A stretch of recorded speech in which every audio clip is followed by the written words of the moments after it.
Oh, you started. No, I didn't. Okay. Good boy. Aw. You're a good boy, aren't you? I'm leaving. I don't want to hear that again.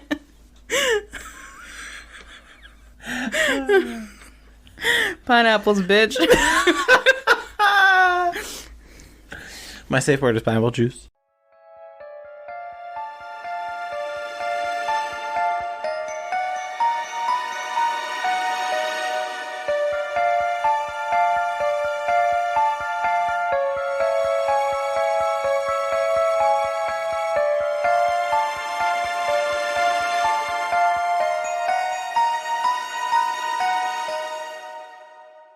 Hey, podcast babes. Hi. Welcome to episode 7. 7? 7. Oh, I'm not doing it again. For some reason, I didn't think it was 7 because I feel like we just haven't done this in so long, and I don't know why. It's because it's over our mark. I mean, it's a few days over, but it's a little over. Over our usual recording day, yeah. Yeah. Because someone got sick and was a baby. It wasn't me. It was not me this time. No, you stuttering. Just clarifying that, not me. I know the last time we had to record late was because I was sick, but it was not the case this time. Yeah, no. I was perfectly fine, but I had to go into work. Yeah, because I was not going into work. Couldn't be me. Yeah, no. And speaking of going to work, last night on my way home, I was, just zoning out because that's what I do when I drive. Definitely not safe. Don't do that. I do it all the time. I did it on the way here. Not spons. Not sponsored by your brain. Yeah. No, not at all. No one's in office. No one's there. They're out of office. Their out of office has been on for a while. Their vacation responder. Slack notifications off. Yeah. So I was on my way home, and I was kind of down the street, a few minutes away from the house, and I was just looking into people's houses because I realized it's crazy how many people leave their curtains blinds open. at I look night. in people's apartments all the time. When I'm driving up the hill, I look in everybody's apartments. Yeah, that's exactly what I was doing last night. And I yell at Andrew all the time because I'll come home and I'll be like, why are the windows open? He's like, oh, because I wanted, the light in. And I was like, it's nighttime. And he's like, yeah, I just forgot to shut them. I was like, you're crazy because Joe Goldberg. We're sitting at the table eating and our windows are wide open. And I'm like, I don't want people fucking because they can see in, but you can't see out. So you have no idea who's watching. It's like, how does it work? So that was me last night as I was driving. I was like, oh, what are we watching tonight? What movie are we watching? Might as well open your windows and blast the sound because we're watching together now. That's me pulling out to my apartment, and Q1 gets so mad at me because I'm always like, they have their TV mounted on the wall. Why can't we? And he's like, why are you looking at people's windows? I'm like, if they don't want me to look, they shouldn't have their fucking blinds open. It's just shut your blinds. If you're listening to this, shut your blinds at night. Yeah. Don't keep them open. Also, maybe unless you want me to watch a movie with you without you knowing. That sounds like it's against the law. No. You should just never open your blinds. Huh? You should just never open your blinds. But I like the sunlight. Get sheer curtains. No, this isn't like those ones. Because yeah, I know, but if it were brighter out, I'd have these open. It would be bright in here. And someone could be looking in here like. Yeah, but we'd be able to see. I'm making goggles with my hands. You can't see it. I can see it, but we would know. We would be able to see them at least. Whereas at night, you can't see anything. That's why I hate about closing at work is because I feel like I'm literally in a fishbowl and I can't see out, but we are quite literally a zoo exhibit at night because our entire front of our store is just glass windows, the door, and then it's really all just glass. I never noticed it until the other night when I was convinced that guy was gonna shoot me. Yeah, Breana, he walked out. I was like, the other night, so that was cool. Yeah, some guy walked in, his hands, and the way his hands were in his pockets, it looked like he was had something in his pockets. And then as soon as he walked in, the first thing he said to me was like, oh, you're here alone? And I was like, no, my coworker's actually out back. I was there alone, but he doesn't even know that. Yeah, but yeah, the entire storefront is just windows, and so during the day we obviously can see out, and people can't really see in though during the day. No, they can't because I'd be staring at them and we'd be making eye contact. No, because if I go outside and the sun is just right, you can't see in. You can see the immediate front, but moving back to where we are, you can't really see unless you're close. So it's almost flipped. And then at nighttime, we can't see out, and people are just staring at us inside. It's creepy. Whoever's listening, if you see me at work, just know I'm about that action, and if you scare me, I will physically fight you. Me too. I just want to fight. I'm always ready. I've been wanting to fight lately. I don't know why. We can fight. I'll punch you. Fist fight. Yeah, I'll punch you right in the jaw. What? I'll punch you in the jaw. What do you mean, what? Why would you punch me in the jaw? You just said you want to fight. Yeah, but don't hurt me. I'm sensitive. Oh, that's me. I'm sensitive. And I'm the baby. And I'm the baby, that's why. Yeah. Yeah. My thoughts completely gone. This is such a long fucking thing. Anyway. Today. I thought we were doing a podcast for a minute. We're just talking. Just vibing. So today is going to be back to the beginning. No, not the beginning of our cycle. I'm doing conspiracy. You are doing true crime. And you get the honors of going first today. Yeah, you know what's really story. funny? Me and Paul have this system going where every time we record, I always go first because we do 2 episodes in a day, breaking the fourth wall again. Hello. And just now, he was like, who goes first? And I was like, I do. I always go first. He got so offended. He's like, you always go first. Why do you go first? And I was like, are you stupid? What's wrong with you? I got nothing. Yeah. But anyways, today we'll start with Breana and her true crime. Yeah. And the microphone is all yours. All mine. My turn. My turn. That's my thing. Okay. So we've talked about this a few times already, that I am a major control freak. I think you would agree, Paul, because I'm always yelling at you about something. Correct. As Jimmy would say, I'm constantly giving you the girlfriend treatment. Yes, absolutely. Yes. I'm trying to control everything you do. And I really don't like when things are left unfinished or without an answer, as we talked about in the last episode, when they went missing off the Great Barrier Reef. Yep. With that being said, I really don't like missing persons cases for that exact reason. There's just no way that someone should just be able to disappear. But obviously today we're going to be talking about a missing persons case. We're going to be talking about the missing persons case of Lars Mittank. Ooh. We know I love citing my sources. Paul hates it. I love it. Do you have sources say that you're going to cite? Now that I think about it? Nope. I love that for you. If you need me, if anyone needs me to get them in the future, I can. I know what they were, but I didn't write them down. So my sources for today's story were Wikipedia and Reddit. I went down a Reddit rabbit hole. Not the Reddit rabbit hole. Rata. Huh? Have you ever seen that show? No. What show? Chowder. I've heard of it. He's like, rata. That's my favorite. I love that. I don't know what you're talking about. The song Panini by Lil Nas X. Hey, Banini. Yeah. Yeah, it's because there's a character. Yeah, okay, so you know the show. So why are you gaslighting me? I don't know that part is what I'm saying. The big rock guy. He doesn't talk. He just says rata. Oh, I didn't know that. Any hoozle. Any hoozle. Lars Mittank was born on February 9th, 1986 in Berlin, Germany. He lived in Germany for his entire life. He worked at a power plant, he had friends, and he had a girlfriend. What's it like to have friends? You literally have so many friends. You keep saying that. I literally have like 3. Yeah, I think I have 3 friends. Counting you.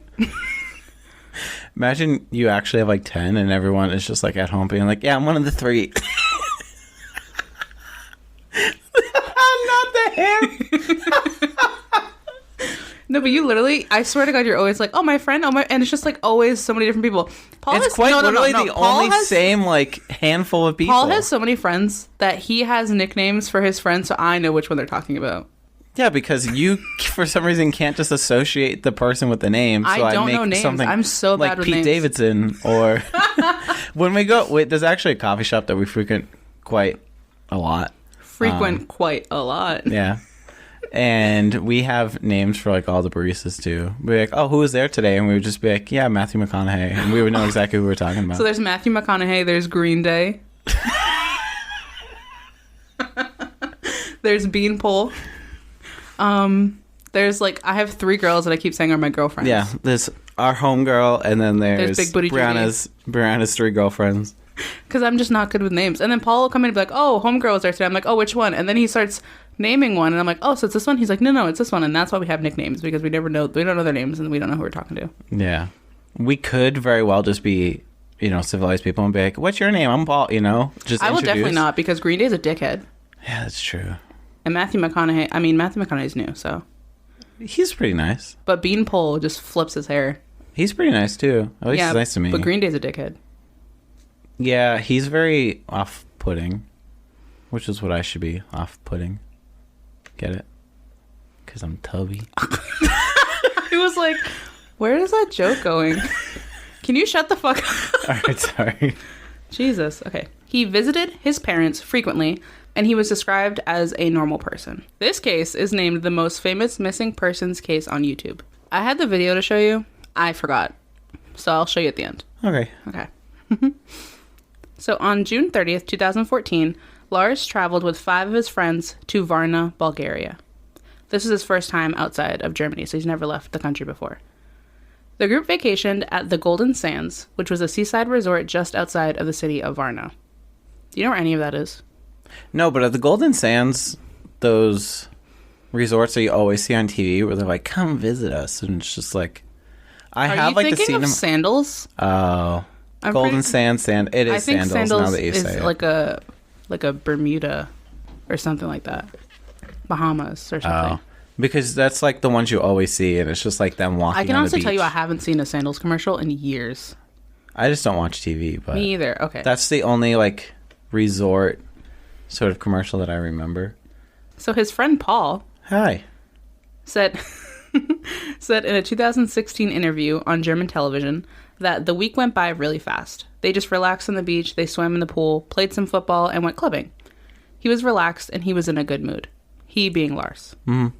Another friend, Tim, said that Lars didn't eat much and that he would only have a small bowl of soup and a small salad at a time. So he was getting ready to bottom. Yeah, couldn't be me. Huh? You just spit on the entire microphone.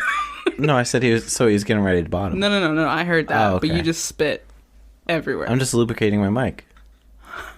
Just like he had to lubricate that. We're not going there. Anyways, go ahead. Stop looking at me. Paul is on some shit today, dude. Jesus Christ. It's my coffee. Wait, don't speak yet.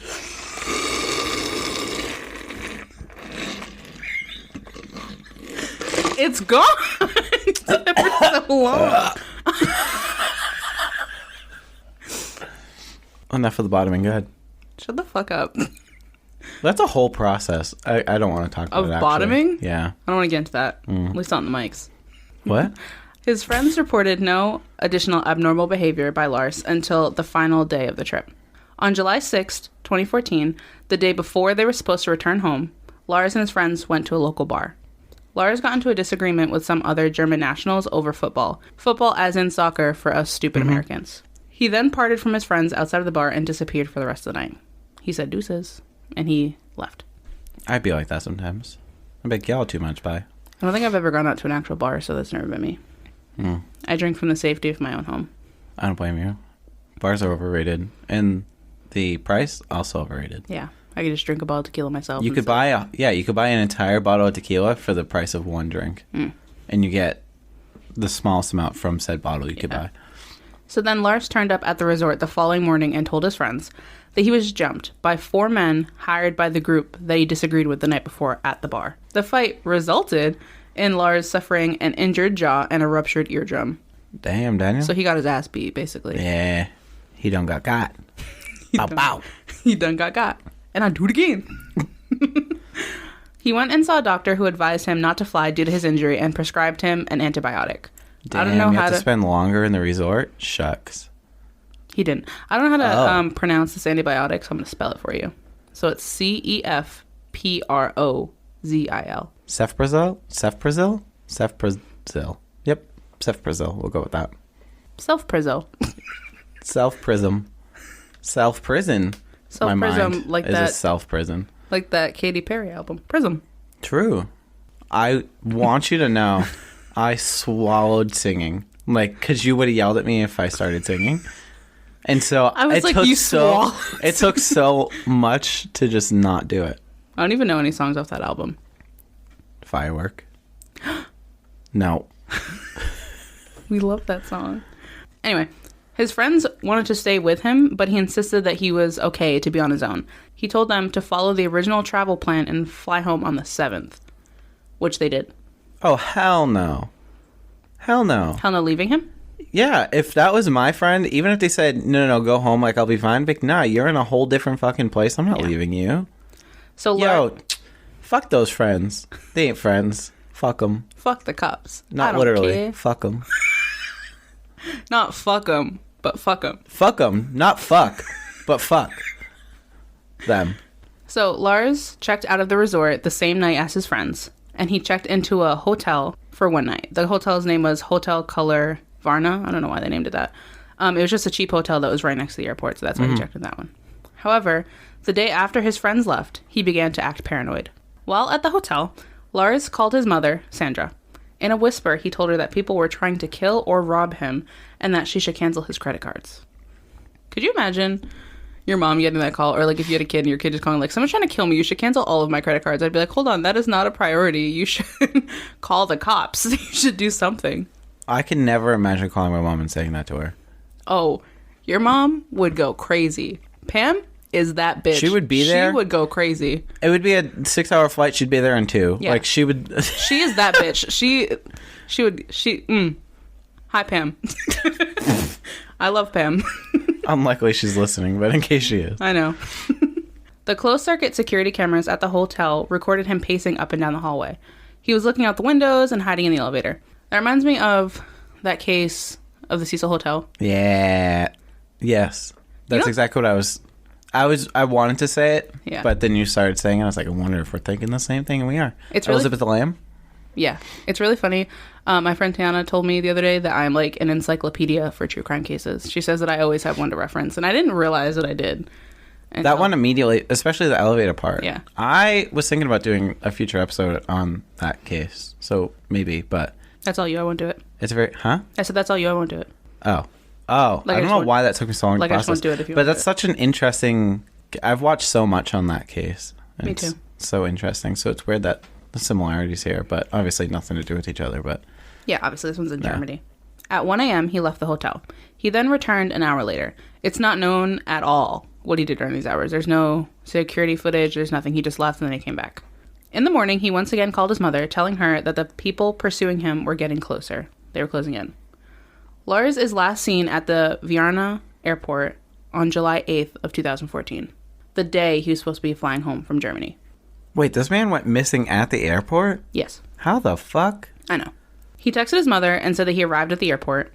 He then went to consult with the doctor at the airport, who was Dr. Kostev, I think is how you pronounce that. If I butchered that, why are you surprised? I'm sorry. So the doctor would later describe his behavior as nervous and erratic. According to the doctor, he told Lars that he was fine and he could return home.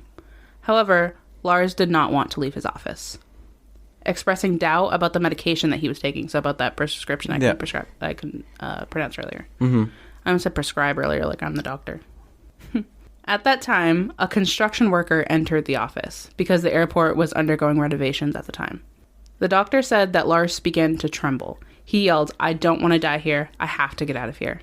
He got up and he fled the office. He left behind all of his luggage, which included his wallet, his cell phone, and his passport. So there's no way he could have left the country. Mm-hmm. He was then captured by airport security cameras fleeing the terminal. So he comes out of the office and he just books it out of the airport. Once outside, he can be seen on the footage jogging away from the airport. He then climbs a fence, runs into a nearby meadow, and sprints off camera in the direction of an adjacent forest near Bulgarian National Highway A2. Those were his last confirmed whereabouts. He hasn't been seen since. See, I thought for a minute he was like stolen from the airport, and I was like, that can't be, like, it's probably one of the safer places to be, considering there's so many people around. That's a theory. I'm curious. I do have some theories. I'm sure what I was going to say is probably a theory. It kind of is, yeah, give or take. I don't know anything about the medication, but if I had to guess, the medication probably made him low-key psychotic. It's funny you say that. So now, with every missing person's case, there are always some theories. So here's one that Lars's mother, alongside some Bulgarian and German doctors, believe. They suspect that his unusual behavior was a result of a rare side effect from the antibiotic that he was prescribed. It's known to have induced psychotic side effects, including hallucinations and paranoia. And the first time I heard this case, I had the exact same thought as you. I was like, well, what is that medicine? Like, what does it do? Does it have any of those side effects? However, according to the doctor who he saw at the airport, Lars never took the medication, stating that he didn't even fill the prescription. So there's no way that that could be what caused it, because he didn't even take the medication. Huh. Just some other theories I've seen, courtesy of Reddit, so they're a little crazy. An untreated concussion or brain injury or something could have caused the paranoia and hallucinations, which seems to me be the most plausible. Obviously, I mean, it makes sense because there was no rumblings of anything Mm-hmm. before he got jumped, so who knows what actually happened when he got jumped, and if he got a concussion, didn't know. Yes, and then following up with that, what you just said, some people think that he was schizophrenic, undiagnosed, and that he had a mental break due to a TBI, which a TBI is a traumatic brain injury. And they think that he sadly died in the woods, which is also very plausible. And there's also a very popular theory that's kind of out there, but this one says the people he got into a fight with at the bar were supposedly tied to a dangerous mob or the Russian mafia. And somehow, when he got in the fight with them, that altercation, a hitman from said mob tracked him down and killed him. They think that that's what the theory is. So Lars has now been missing for 8 years, and we still have no answers. He is listed as 5 foot 11 inches tall, with dark brown hair, and he has a scar on his left forearm. If you know the whereabouts of Lars or any tips of what happened to him, please call the German police. But other than that, that's the end of the missing persons case of Lars. And so I feel like it's kind of like it's like not open and closed just because they haven't found his body yet, but it's obviously very plausible he died in the woods that he ran into. Yeah. Especially if he doesn't know any like survival skills, there's no way that he was gonna last in the woods. No. And if it's just kind of like an ongoing woods, then it's not like a little patch of woods and then some sort of neighborhood or something behind. That man just... See, my initial, like I said, was the medication. Medication has some sort of... What the fuck am I thinking of? The medication had some sort of rare effect on him where it made him just go absolutely crazy and just kind of hallucinate like someone was after him, like that sort of thing. And that's why he ran out. Maybe he thought like the construction worker was after him and just like dressed up because he seemed fine. Like, I don't want to leave the office. And then the construction worker came in and he was like, I need to get out. I did see that theory like specifically on Reddit, and I feel like that kind of tied into like the mob one, so that's why I didn't like put it separately. But a lot of people think that the construction worker was somehow either part of the group that beat him up that night, that gave him the brain injury in the first place, or he somehow just like knew like something about that person was very telling that they're after him, and that's why he ran out. But even still, if that was the case, I would...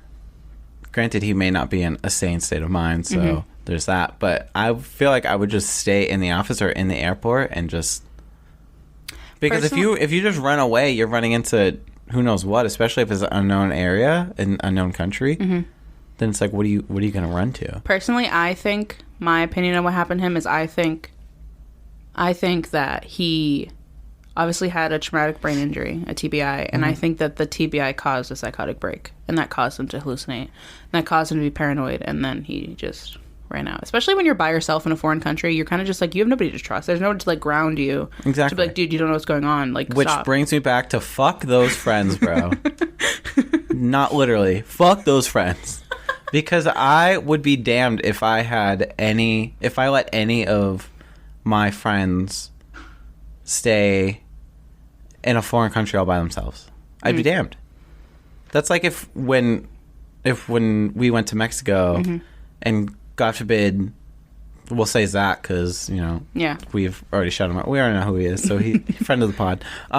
So if Zach was just, you know, was in that situation and got sick and said, stay back, everyone go home, I'd be damned to be like, yeah, okay, I'll go home. Let me know how it goes. I'd be like, no. I'd be like, that's cute of you to think we're going to leave you. I think it's funny though that they kind of just left. Like, it's just so interesting. Obviously, they didn't know it was going to happen. So I'm not blaming them. It sounds like you are. I'm not blaming them. I'm 100% blaming them. I am 100% blaming them. Like, putting this all in their hands. Because I get work and stuff, but at the same time, you just call work and be like, hey, my friend is sick in a foreign freaking country. I'm not leaving him by himself, so I'll take an extra day or two. Especially when he's never left the country before. Like, this is his first time out of the country, and this happens to him. And it seems like they only went for one day. Like, he only had to stay one extra day. Yeah, it was an extra day. Yeah. So you could easily pull off an extra day. So just fucking stay with him. I'm absolutely furious at the friends. Furious. Well, before I forget, because I already forgot, do you remember last episode when we were talking about Ice Spice? Yes. So my friend Max, hi Max, that I went to college with, he messaged me and he told me who Ice Spice was because he said, yeah. Tell me who Ice Spice is. I want to know. I never figured it out because I was hoping somebody would tell us. I just remembered. He said he was pissed off that we didn't know who Ice Spice was. I fail. So this is what he says. She is a rapper from the Bronx and just makes really catchy songs. He said she's popular because she has a fat ass and a curly fro, which is basically kind of what I said. I think that I think she was... You said she was really good looking. Yeah, so I think that's why she was really famous, yeah. Because I feel like just out of nowhere, everyone's just talking about her. And it's not like I heard the song first. Someone's like, oh, who's this? It was just like, everyone's like, Ice Spice. And I was just like, who the fuck? Yeah. And then he also has a podcast, so I told him I'd give him a shout out if you want to listen to that. The podcast name is called We'll Name This Shit Later. And a little blurb about the podcast is it's a podcast for 20-somethings by 20-somethings, giving a young male's perspective on life, sports, pop culture, all for comedic relief.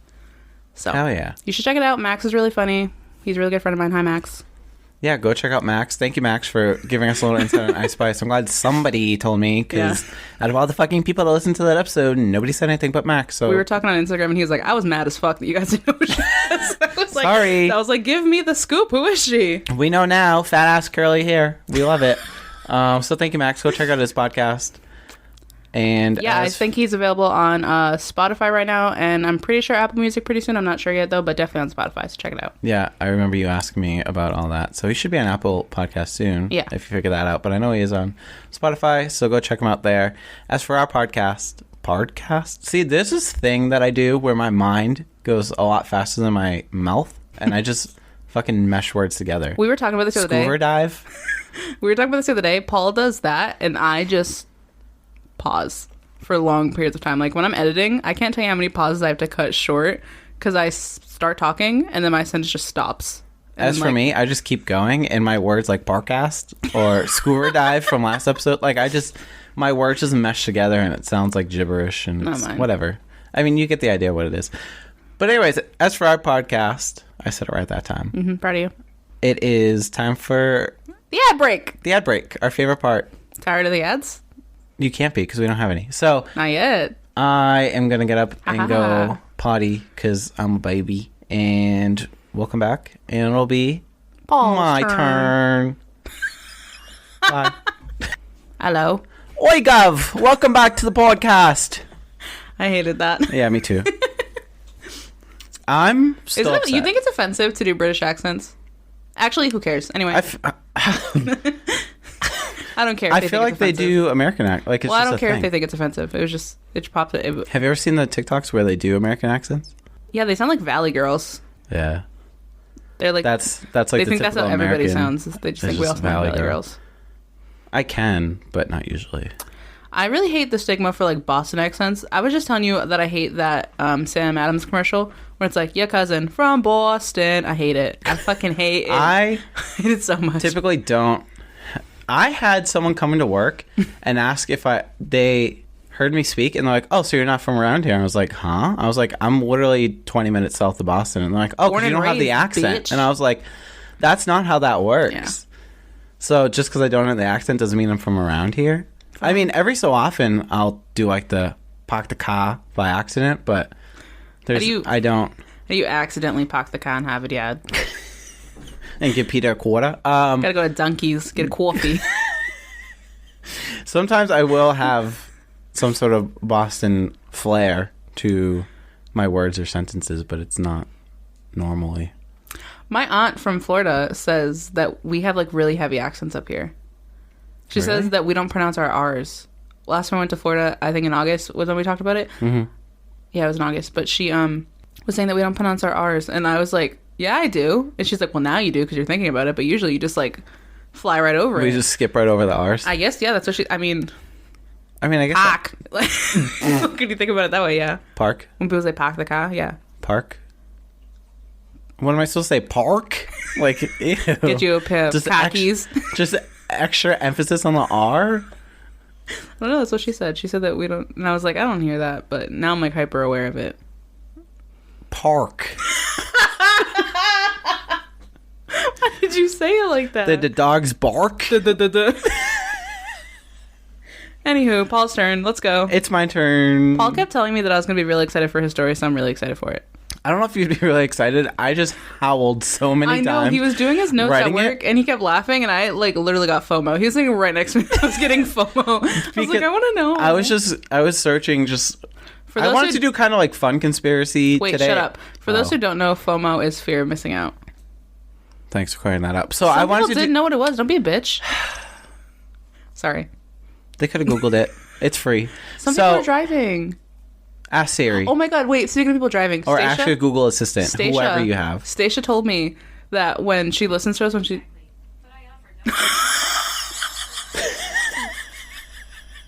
Speaking of asking Siri, my Siri decided to... That scared the shit out of me. I just heard a robot voice. I was like, huh? Stacia said that when she's listening to us when she's driving to work, we'll be like, yeah, just follow along on our Instagram, you know, and then she'll go to pick up her phone, and then we'll be like, if not, if you're driving, and then she just, like, drops her phone. You know what? I'm glad. I forgot to tell you that. She told me that the other day. Don't look at Instagram and drive. Don't do it. Is that coffee good? Don't do it. I wanted to so bad. So we can see the analytics of our episodes, and we saw that when Paul went into his little ASMR stick, I don't know what episode it was, but half of our listeners stopped listening. And honestly, I don't blame you. Yeah, if you're triggered by the ASMR, I apologize, but also... What did you just say? Oh, sorry, ASMR. You said... I told you. My mind goes too fast for my mouth. That was and crazy. Then things just... That's just what happened. All right, get into your story. So... The floor is yours, my dear. There you go. Preface this by saying... I mainly just did the story because of one specific part just made me really laugh out loud, and I just felt like I had to... Just so I could... You'll see. Yeah. So... FOMO. Men. Great bearers of love, lust, and mental pain. Sometimes they bring you flowers and surprise you with your favorite dinner to help with a bad day, and sometimes they decide to not change the toilet paper roll or leave their belongings laid across most of the house even after you just finished picking up. Kiwan doesn't do that with the toilet paper roll, but he does do it with the paper towels, and it drives me fucking insane. Yeah, and no, this isn't any personal pain I'm talking about. Why would you think that? I am just mentioning this because I am what some would call a homosexual. What? Did you just come out on the podcast? Yeah, I came out. Surprise. And while I did not choose this life, it chose me. And I take great pride. Get it? It's gay. In my identity and the greatness or pain that it may bring. Now, homosexuality, why is this important? I don't know. I'm crying. Because, great question, my conspiracy theory revolves around us homosexuals and takes place in the good old country of Canada. What? Canada and homosexual? Yeah. I feel like you're going to have to redo that whole first part because I feel like it was just us laughing and breathing into the mics. I feel like that'll just make it fun. Okay. Before I jump into the theory, let's take a trip down memory lane. Now, we all know homosexuality was created by the rainbow flag distributors of the world to generate sales and bring a new agenda to the world. Full of rainbows, butterflies, and gay stuff. Is that true? Yeah. No. Oh. But for realsies, many people consider homosexuality to be a modern day phenomenon. I'm unsure about you because you're like bisexual or whatever. But, you as in me? Yeah, you. Oh. Like actually you. Oh, okay. Not like the listener, but like you. Yeah. Sitting across from me. Yeah. Hello. Hi. You. Me. And I'm wearing the hat. I'm Joe Goldberg today. Anyways. But it could just be because of the emergence of the internet and its popularity, but I feel like homosexuality and equal rights in that regard have just blasted into the limelight in recent times. I think it's just because it's okay now to be open about it. Before it was kind of a secret. When I was even in high school and before and after I came out, I felt almost lonely because I didn't know many that were out. And there never seemed to be any news regarding anything around it, at least that I would see. So You're making me sad. No. There's nothing to be sad about. But this isn't meant to be sad. I'm just saying, homosexuality now is kind of seen as a modern day phenomenon, and I feel like that's kind of true to an extent because, like years ago, especially before I came out, it just wasn't. It almost just like wasn't talked about. Yeah. And maybe it was, and I just was younger and just didn't see any of it. But I feel like compared to today, it's just It's just everywhere today. The gays have run rampant. I just cleared my throat straight into the mic. Let me clear my throat. I didn't mean to. I just did it, and I was like, fuck. That's okay. But for better or for worse, I feel like LGBTQ rights and topics are all over the place now, almost painting a picture of this stuff didn't exist back when. However, the reason I say this is because while it may seem like a modern-day phenomenon and that it's just everywhere all of a sudden, homosexuality has been documented in Western society as far back as the ancient Greeks. Which I'm sure you already know about. Yeah. We were just talking about yesterday how I just have like a plethora of information in my brain at all times, and I think that's why I have such bad migraines. But they used to have orgies in the baths. Nice. Like in their big, because they didn't have like, they had like those big bathing places. Mm-hmm. They would just have big orgies there. Nice. They were very sexually fluid people. I love that. Quite literally, just about every civilization since the ancient Greeks has made some sort of record of the presence of homosexuality. As Plato, the famous ancient Greek philosopher, said, quote, homosexuality is regarded as shameful by barbarians and those who live under despotic governments, just as philosophy is regarded as shameful by them, because it is apparently not in the interest of such rulers to have great ideas endangered in their subjects, or powerful friendships, or passionate love all, of which homosexuality is particularly apt to produce. What I find most interesting is that the ancient Greeks even regarded homosexuality, at least in the male-on-male aspect, as a normal part of life, but within certain parameters. Well, yeah, did you know that Achilles was supposedly gay? And Pericles? No, I didn't They know were, that. quote, really close friends, but they were supposedly gay lovers. Very close friends, I'm sure. Yeah, they were supposedly gay lovers. I mean, Achilles did end up having a son, but it's speculated that him and Pericles were more than just roommates. And they were roommates. As stated in a Stan State College journal entry, the relationship was supposed to be between a beardless youth and an older man. Huh? Daddy. The elder was supposed to be the active partner. It was shameful for him to be the passive partner. So he was basically, the older man was supposed to be the top, and the younger guy was supposed to be the bottom. Define young. The young, I don't know. It didn't. Okay. It didn't specify. Just making sure that's. I'm pretty sure, like... Okay, just making sure. The youth should not accept money from the man, nor was he supposed to enjoy... yourself. Huh? You can't prostitute yourself. No. Nor was he supposed to enjoy the act of penetration. Huh? Wait. Once the youth reached adulthood and recognition as a citizen, the relationship was supposed to lose its sexual side. Even the greatest of the gods, Zeus, is portrayed as pursuing homosexual as well as heterosexual romances. So that was what I thought it was. We love a bi-king. They're fucked up. Yeah. I love mythology, and it's fucked up. We won't even get into that. No. Medusa. Yeah, they were all about them gays. So I'm shocked that they admitted that it was... Once they reached adulthood, you said, Yeah, once it was adulthood, they said, no more gay sex. Yeah, what the fuck? But that's weird that they're like, yeah, the older man has to penetrate the younger person, but the younger person can't enjoy it. So I'm like, what's the point of it then? I wasn't listening, I'm sorry. I can tell. I forget what I just said. It doesn't matter. Okay. Now, not saying the Christians ruined homosexuality, but they did. The Christians ruined everything. Yeah. I mean, yeah. In 533 AD, homosexuality became entirely illegal in Rome due to the introduction of Christianity into the Roman world. You were just letting me talk about this yesterday at work and didn't say anything? Correct. We had the conversation. Okay, so I take college classes again, and I take an art history class. Right now we're learning about the Greeks and stuff like that. And so I was telling Paul, like, how crazy it is that if there wasn't the Christian Dark Ages, how advanced everything would be, because the Greeks were very advanced. Mm-hmm. And he was just letting me talk his fucking ear off about it and didn't say a goddamn word. He had nothing to contribute to that conversation. He was just because it was all going to be contributed today. I didn't want to ruin it. Yeah. So this new Christianity brought in the old Hebrew prejudice against homosexuality into the empire. The legality of homosexuality flip-flopped a bit depending on which culture you're looking into at the time, but regardless, the overall acceptance of homosexuality has not returned to the pre-imperial Christian levels, so pre-Dark Age Christian levels. While it is no longer a crime to be punished with death or castration in the Western societies today, I mean, there are some countries where you still get stuff like that. Mm-hmm. Who haven't necessarily adopted Western culture, but... I'm confused as to what this conspiracy is. Even in the United States, we are constantly still battling with acceptance, and truthfully, just getting people to know being part of the LGBTQ plus community is perfectly normal and valid, and anything anyone has to say otherwise is wrong, and this isn't my opinion, it's fact. Wrong. Nope. We, as in anyone who may listen and think otherwise, can 100% fight over this if we need to, and I can prove to you that you're wrong. And you could eat a dick. Yeah. I personally do not care if it's, quote, in your religion, because it's not, but you're not ready to have that conversation. And for what it's worth, your beliefs should not trump over my beliefs or those of other people. You're not special. You don't get all the extra privilege. Or, well, you shouldn't, but we also won't go there. Are you okay? No. Did you just choose violence? Yeah. This is going to be a very violent episode. Yeah, you just chose violence. Fine. Anyways. Okay.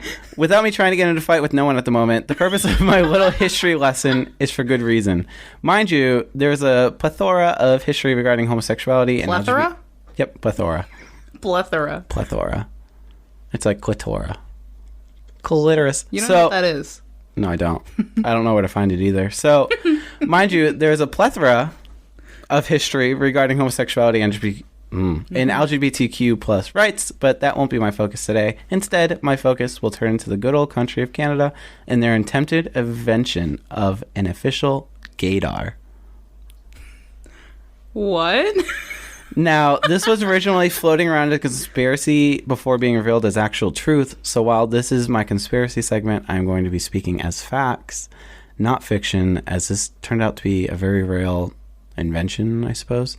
Facts, no cap. Copy, no printer. So just to clear up any potential confusion, as this isn't going to be a typical conspiracy with unproven events.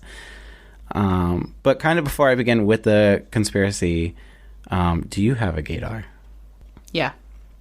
Do you think your gaydar is successful? Yeah. Same. You know who doesn't have a gaydar? Who? Romeo. Interesting. I definitely have one, and I feel like I'm very good at detecting it. I think you have to be. I mean, it could just be friendly fire at that point, and what? You know, what does that mean in that context? Because it just means I'm very good at sniffing them out. I feel like you have to be, though. Do I? Yeah. Well, I guess it's like a survival trait. Yeah. At that point.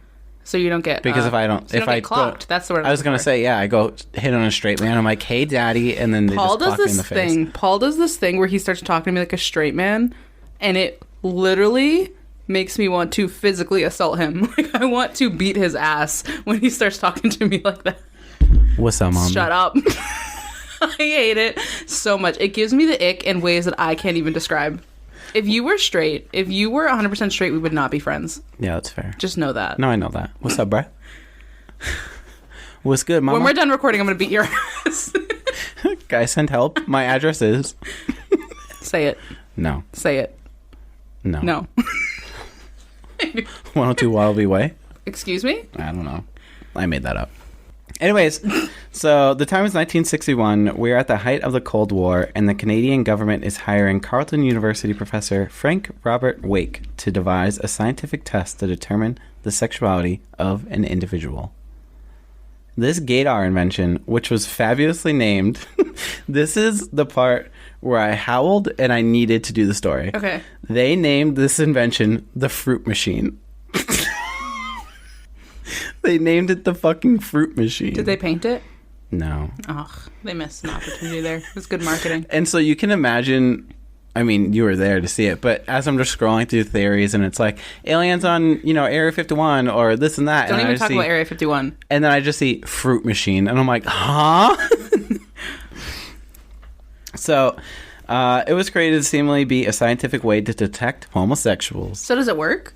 Give me a minute. We'll get there. I'm sorry. This I thought we were having a conversation. No. This at the time was important because there was fear that homosexuals would be at greater risk of blackmail by the Russian spies. So they needed to be sniffed out and fired from their government jobs or pre-screened before even being offered employment in the first place. While this, as I mentioned, is happening in Canada, the United States was doing similar practices. And this also goes back to why I told you to pin Taylor Swift the other day. Oh, yeah. Because the United States was doing similar practices dubbed as the Lavender Scare. Lavender Haze, Lavender Scare. That's what it was. Lavender Haze came on at work, and I was singing along to it, and Paul was like, hey, this kind of goes with my story. And I was like, is he doing Gaylor? Like, are we going to talk about Gaylor? Because Paul does not like Taylor Swift. I was like, we're going to go Gaylor.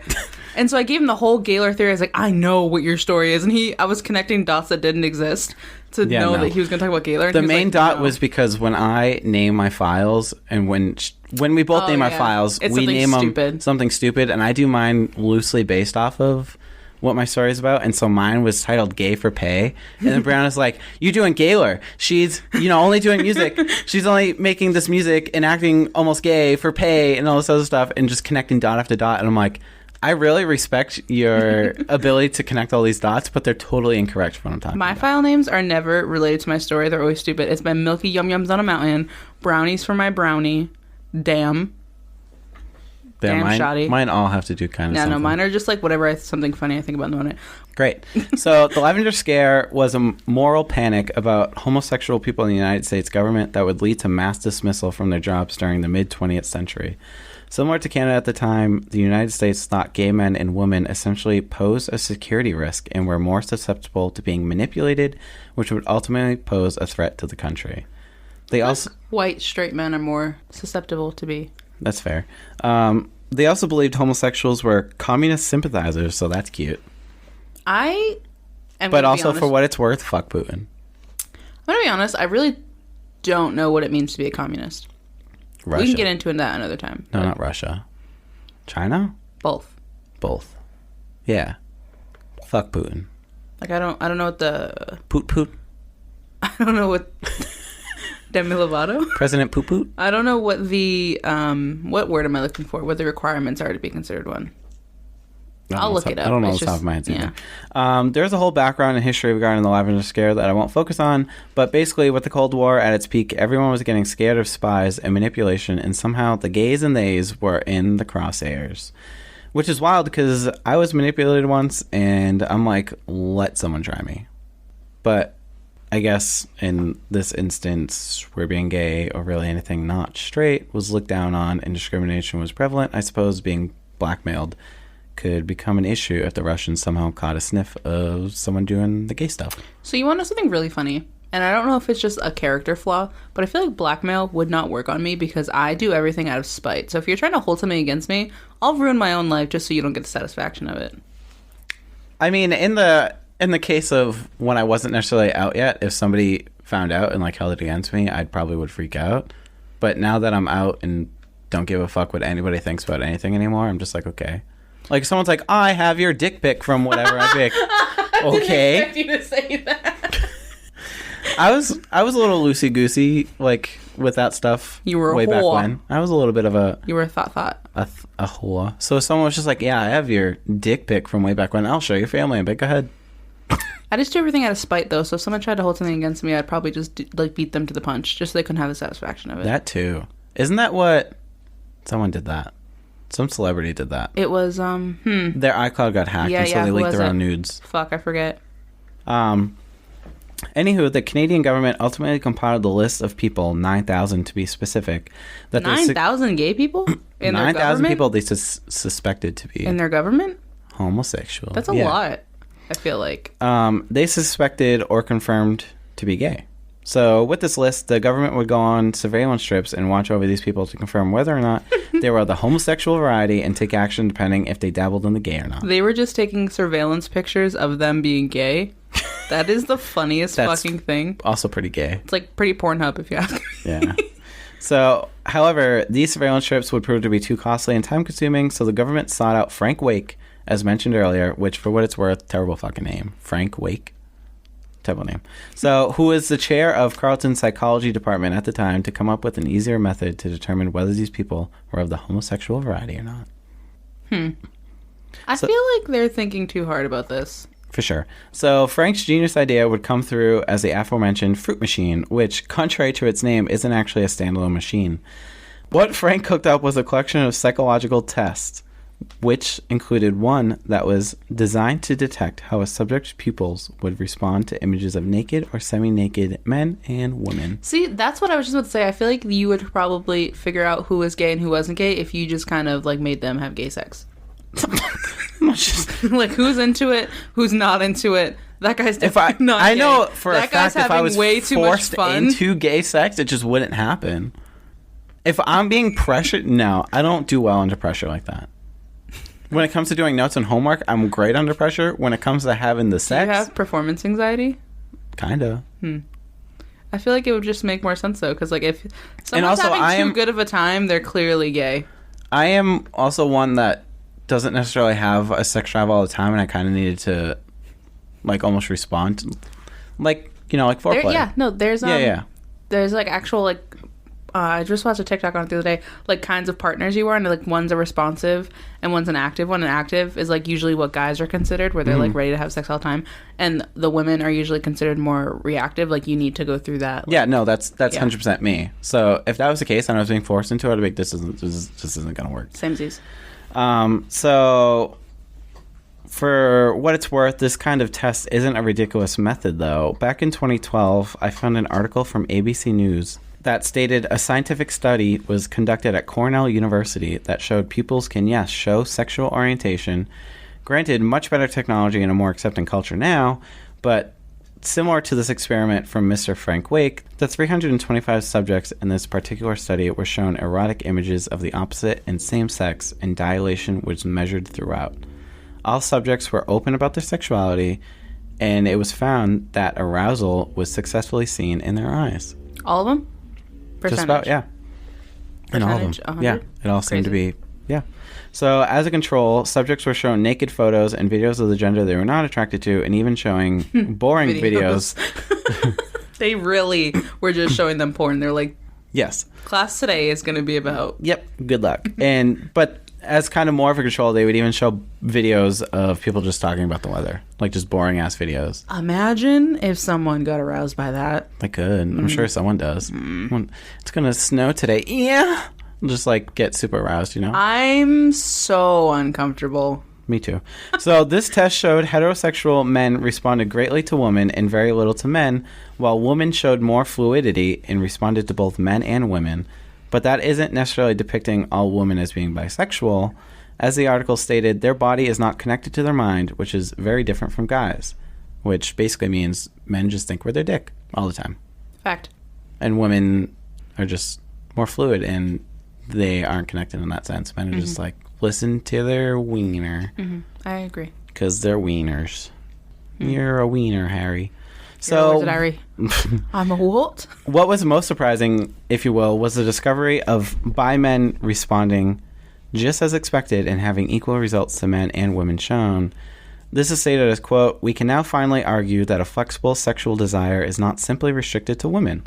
Some men have it too, and it is reflected in their pupils." They didn't know that men could also be bisexual? So basically, bi visibility and bisexual people are just as valid as everyone else in the community, so eat shit, haters. Because that's like a really big thing, I feel like, are people, especially in the community, are just like, bi people aren't real. It's just, you're using that as like a bridge. Yeah.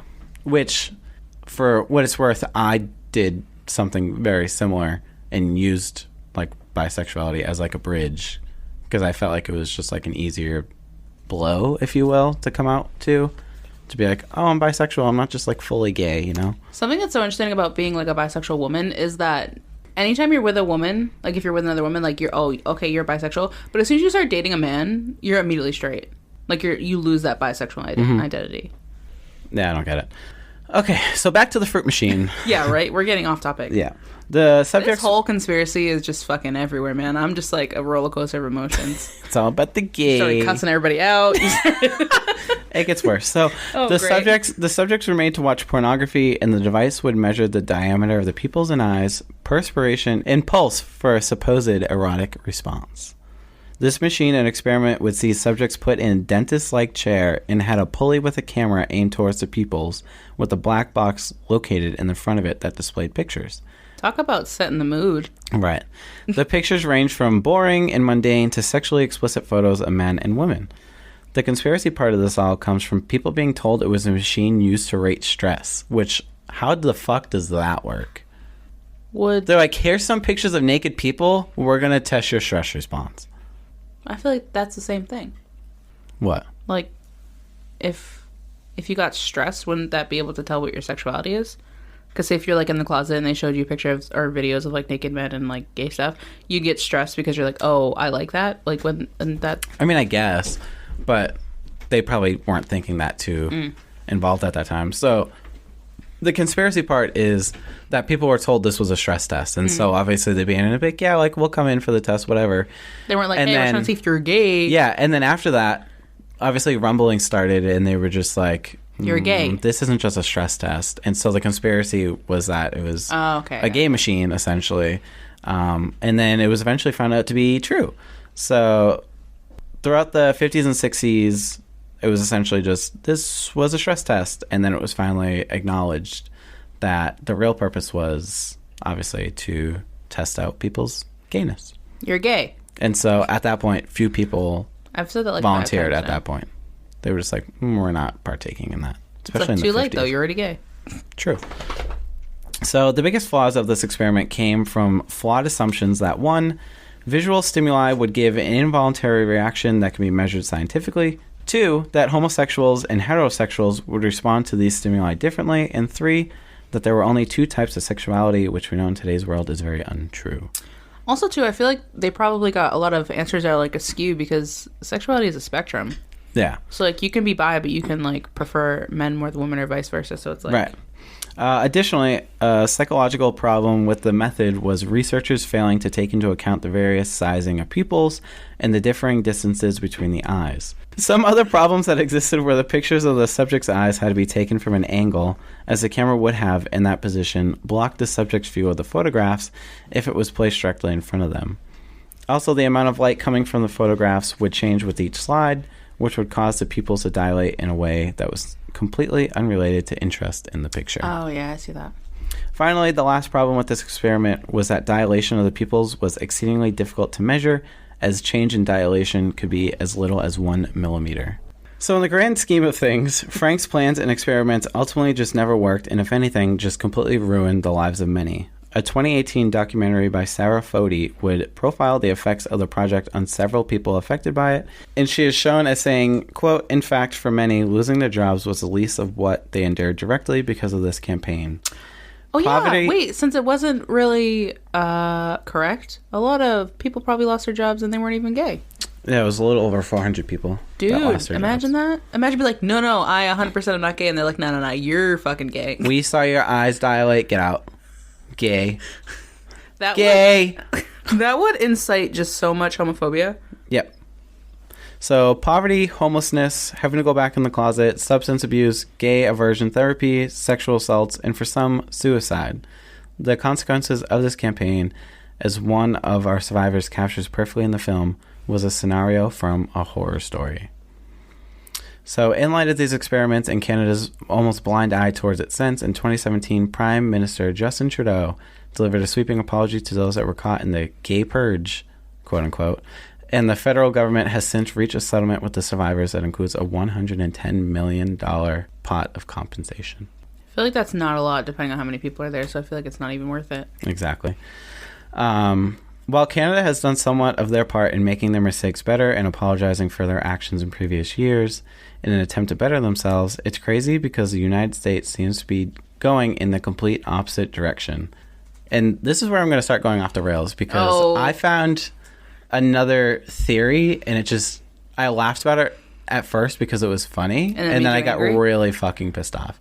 So I'm going to talk about it because why not? I want to start drum. I don't censor Paul, so just get ready for this. I let him speak freely. In a kind of two-parter theory today, I am very, very, very briefly going to mention another conspiracy that has been floating around that targets the LGBT plus community, one that actually truthfully made me LOL in real life because of its ridiculousness, but also made me really angry like my notes get.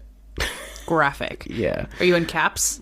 Underline. Bold. All the above. Oh. So this theory states that litter boxes are being put into schools in certain North American cities for students who identify as cats or who participate in the furry or other kin subcultures. I know exactly where you're going to go with this. This is being blasted out by various conservative and far-right politicians and media personalities in response to several school districts enacting protections for transgender students. So is it true? They're actually doing that? No. They're not? No. So who made that up? The far right. So my notes are so bad. But I'm just going to read it anyways because this all came from the heart and I don't really care. So I don't understand what the fuck this whole outrage over transgenders has become lately, but it needs to fucking stop. After some past episodes, we have been told by some listeners that we may succeed more if we weren't so polarizing or were more neutral. Flashback to me saying flat earthers are dumb, because they are. But in regard to all of this I've talked about today, I'm going to be very polarizing and fuck anyone that is spewing this anti-LGBTQ plus rhetoric. Especially the heightened attacks against transgender youth, because just fuck you. I have no sympathy for any of these politicians, and they are literally the scum of the earth. Let's be real. I think we can all agree on that. That's not even me being, like, we can agree. I agree. All politicians fucking suck. While this conspiracy is kind of funny on the surface, and I admit I laughed about it because I read it and I was like, what the fuck? The reason for it is rooted in bigotry, and far-right personalities are truly the worst of the worst. So how does someone who wants to make America great again, quote unquote, demonize and demoralize millions? Seems pretty counteractive to me, doesn't it? Why does someone's life and the way they feel, the means to live it, any of our business? It's not.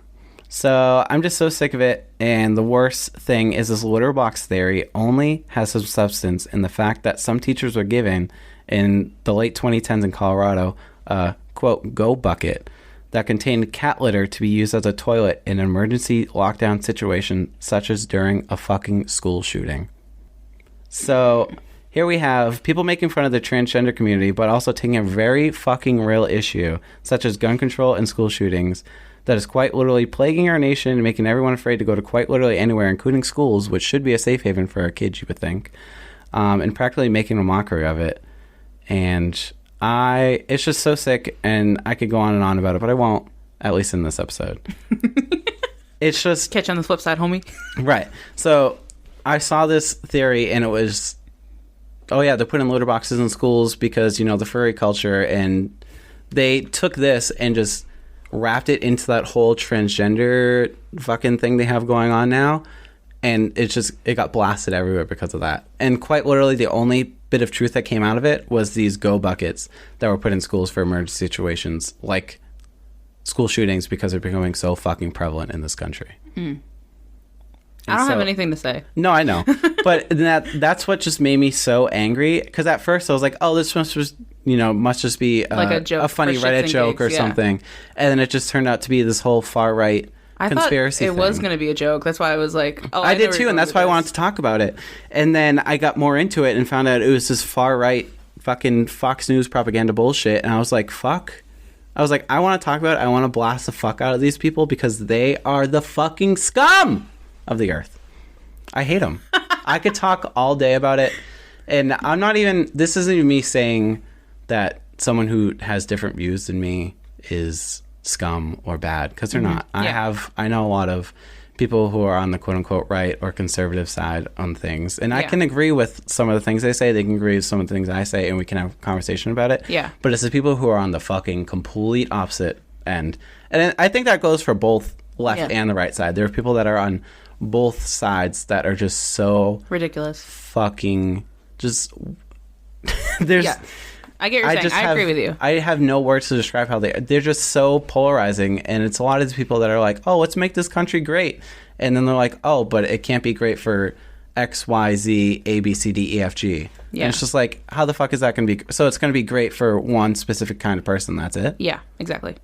And that's what pisses me off the most. For me, the thing that pisses me off the most, though, is that, like, the things that are such big, quote, political issues now are things that are, at the end of the day, like, not your fucking business. Yeah. If someone chooses to live their life a certain way and it doesn't affect you, it's different if it affects you or you have some kind of whatever out of it. But if it doesn't affect you, it doesn't involve you, then you should just mind your fucking business. And that's just how I don't understand why there isn't more talks about minding your fucking business. Exactly. But why don't we get around national debt? Why don't we get around taxes? Why don't we get around the fucking environment that we're single-handedly killing? Why are we singling out people and the way they're living their lives, and the way they feel like they have to live their lives because that's just who they are. Like, why does that matter? Yeah. And there's supposed to be this whole like separation of church and state, and there's not. Exactly. And that's the issue. Yeah. And I would talk about this for a whole fucking episode. We should just make a whole new podcast. We should. Just go visit on Spotify. No.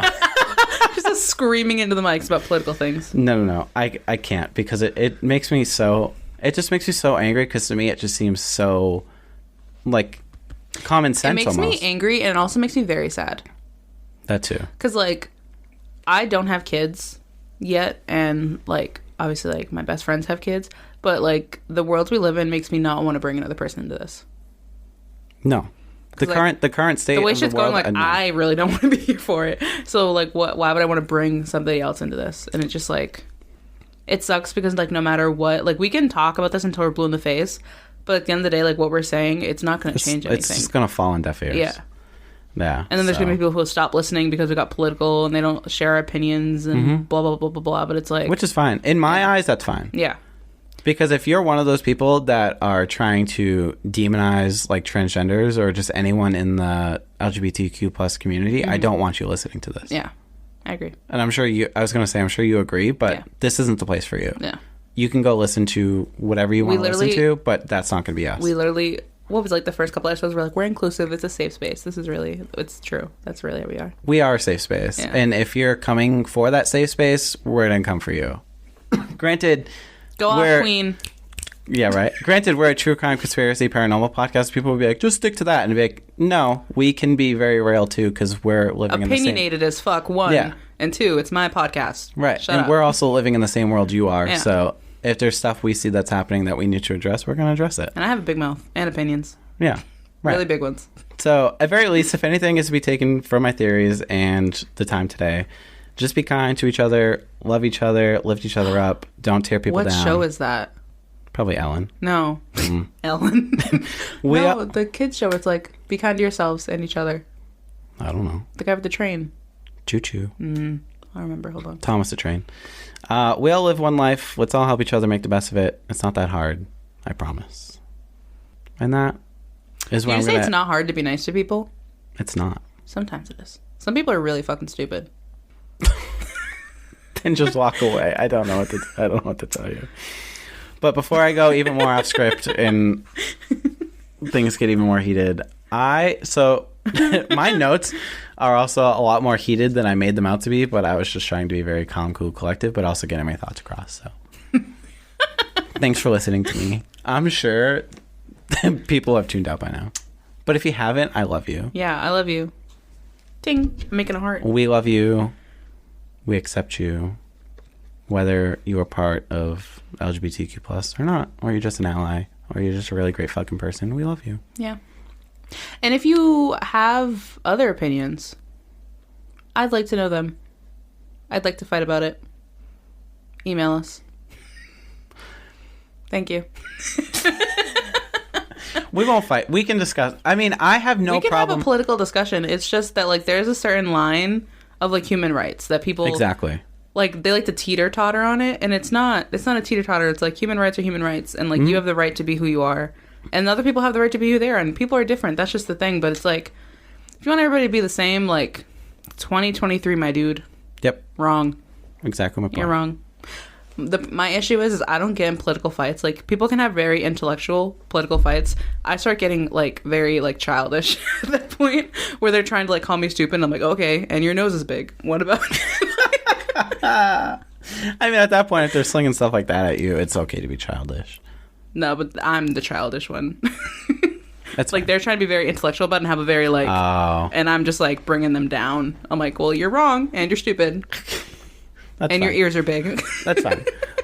Before we go way too far down this hole and get a little way too off topic, you can follow us on Instagram and Twitter at isntthatoddpod, and most importantly, you can find our podcast on Spotify, Apple Music, or really anywhere you get your podcasts. Make sure to follow us, rate us 5 stars, leave us love reviews. Comments. Leave us nice reviews. Yeah, even if it's a bad review, still give us 5 stars. Especially, yeah, just give us 5 stars and just say this podcast sucks, never make another episode again. But and we'll then just shit on our lives. But as long as it's 5 stars, I'm okay with that. Yeah, this is mostly on Apple Podcasts, so go do that on there. On Spotify, give us 5 stars. Nothing else. Yeah. Yeah. And then we usually have like polls and questions on Spotify, so make sure to answer those so we can kind of see where you're at. Yeah. I don't remember what the question is for this one. I haven't made it up yet. Yeah. So, but either way, interact with us. Maybe if we get some nice answers and responses or some debates, we'll go over them in the podcast. Just let us know. Yeah, we're in the works of doing some bonus episodes. Be on the lookout for those. Yeah.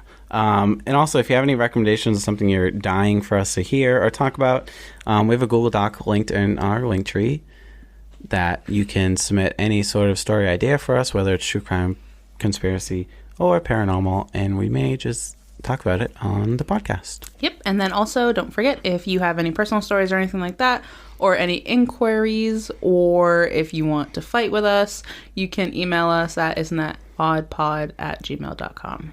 Yeah. But until then, just be kind to each other, love each other.